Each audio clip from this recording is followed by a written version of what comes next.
తెలంగాణలో 2 రాజ్యసభ స్థానాలకు జరిగిన ఎన్నికల ప్రక్రియ పరిసమాప్తమైంది. కాంగ్రెస్ నుంచి ఎన్నికైన 2 సభ్యులు ధృవీకరణ పత్రాల్ని అందుకున్నారు. రాష్ట్ర ప్రయోజనాలే కీలకంగా ఢిల్లీ స్థాయిలో పనిచేస్తామని చెప్పారు.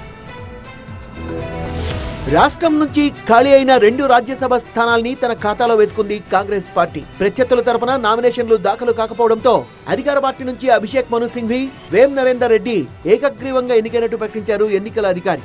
మంత్రులు శ్రీధర్ బాబు, వాకిటి శ్రీహరి సహా పలువురు నేతలతో కలిసి రాజ్యసభ సభ్యుడిగా ధృవీకరణ పత్రం అందుకున్నారు వేం నరేందర్ రెడ్డి. అభిషేక్ సింఘ్వి ధృవీకరణ పత్రాన్ని ఆయన న్యాయవాది సురేందర్కి అందజేశారు అధికారులు. రాజ్యసభ సభ్యుడిగా అవకాశం కల్పించిన హైకమాండ్ పెద్దలకు ధన్యవాదాలు తెలిపిన వేం నరేందర్ రెడ్డి రాష్ట్ర సమస్యలపై రాజ్యసభలో తన వాయిస్ వినిపిస్తానని చెప్పారు.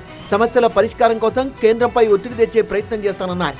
ప్రధానంగా తెలంగాణ సమస్యల మీద తెలంగాణ వాణిని వినిపించే విధంగా రాజ్యసభ లోపట మా కాంగ్రెస్ పార్టీ నాయకత్వం ఆధ్వర్యం లోపట తెలంగాణ సమస్యల మీద ఎప్పటికప్పుడు ఆ సమస్యలను పరిష్కరించే విధంగా కేంద్ర ప్రభుత్వం మీద ఒత్తిడి తెచ్చి ఈ సమస్యలు పరిష్కరించే విధంగా ప్రయత్నం చేస్తానని చెప్పి ఈ అవకాశం ఇచ్చిన కాంగ్రెస్ పార్టీకి పేరున హృదయపూర్వక కృతజ్ఞతలు తెలియజేస్తున్నాం. రాష్ట్ర ప్రయోజనాల్ని దృష్టిలో పెట్టుకుని అనుభవజ్ఞులైన 2 నేతల్ని హైకమాండ్ రాజ్యసభకు పంపిందన్నారు మంత్రి శ్రీధర్ బాబు.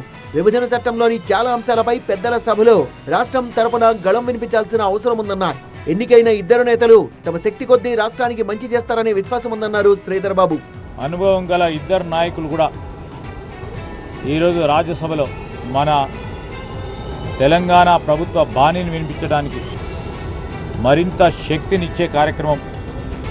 ఆ సందర్భంలో 2 అనుభవం గల నాయకులు ప్రజా జీవితంలో ఉన్న నాయకులుగా ప్రజా సమస్యలు తెలిసిన వారు, సమస్యల పరిష్కారంలో మరి ఆలోచన చేసేవారు. రాష్ట్రంలో కాంగ్రెస్ అధికారంలోకి రావడానికి ఒక కార్యకర్తల తన వంతు కృషి చేశానన్న నరేందర్ రెడ్డి ఇప్పుడు కేంద్రంలో కాంగ్రెస్ గెలిచేందుకు పాటుపడతానని చెప్పారు.